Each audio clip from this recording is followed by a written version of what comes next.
Good afternoon. I'm Max Brantley with the Arkansas Times on Tuesday, May the 10th. News from Arkansas.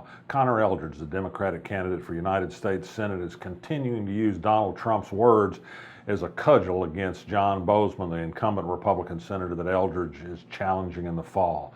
He's got another ad out that does little more than simply quote Donald Trump extensively on his lack of knowledge and information on any number of important topics.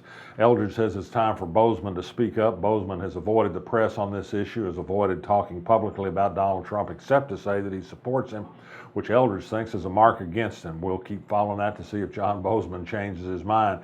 Eldridge is getting tough in his rhetoric about Boozman. Says in 15 years in Congress, Boozman has done nothing but pass 4 bills to rename post offices in Arkansas. Not much of a record. He's going to keep trying. It could be a good year for Democratic challengers with Trump at the top of the ticket. At least Democrats hope so. At the Capitol, not much news on a consensus developing on a highway plan. The legislature is going to meet next week on highway construction costs. Governor Asa Hutchinson wants to spend surplus money from Obamacare to pay for at least a year of highway construction and then to borrow money from other normal general revenue sources that go to other agencies to keep paying for highways. A lot of legislators don't want to do that. They think that's robbing Peter to pay Paul. But there are a lot of legislators that simply don't want to raise taxes unless taxes are cut somewhere else. If you do that, you really haven't accomplished very much.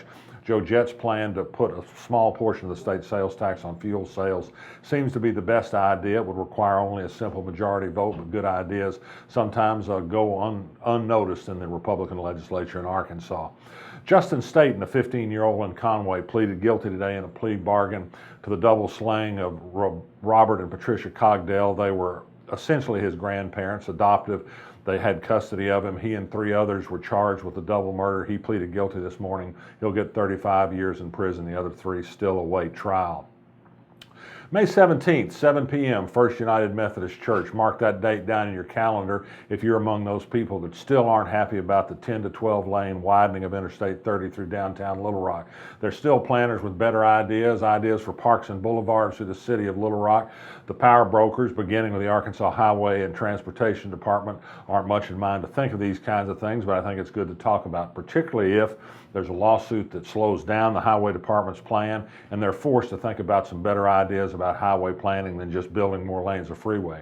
Channel 4 had a great story last night about the completion of the Big Rock interchange in western Little Rock, a $125 million 6-year project that now, guess what, is still congested at rush hour time. They've got to widen the other roads that feed into that interchange because guess what, when you build new roads, they induce still more traffic. It's not a way to solve congestion by building wider roads. The Little Rock Historic District Commission last night on its 3rd try approved the Scott Street Lofts, a big downtown residential project, something that's been long needed in the MacArthur Park neighborhood on a vacant block between 9th and 10th on Scott Street. Some 50 units will be built. The developers made some concessions to neighbors as far as design were concerned.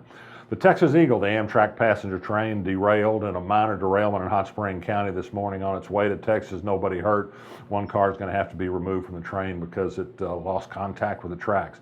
And finally, kind of a funny, ironic note, the Republican Party of Arkansas is going to have its annual fundraising dinner Friday in Hot Springs. The speaker is Tucker Carlson, nominally a media person, has a news website, once worked for the Arkansas Democrat-Gazette, commentates for Fox News. He doesn't want any media coverage of his event. Sauce for the goose should be sauce for the gander. That is if you wanted to hear Tucker Carlson anyway. I'm Max Brantley. I'll be back tomorrow.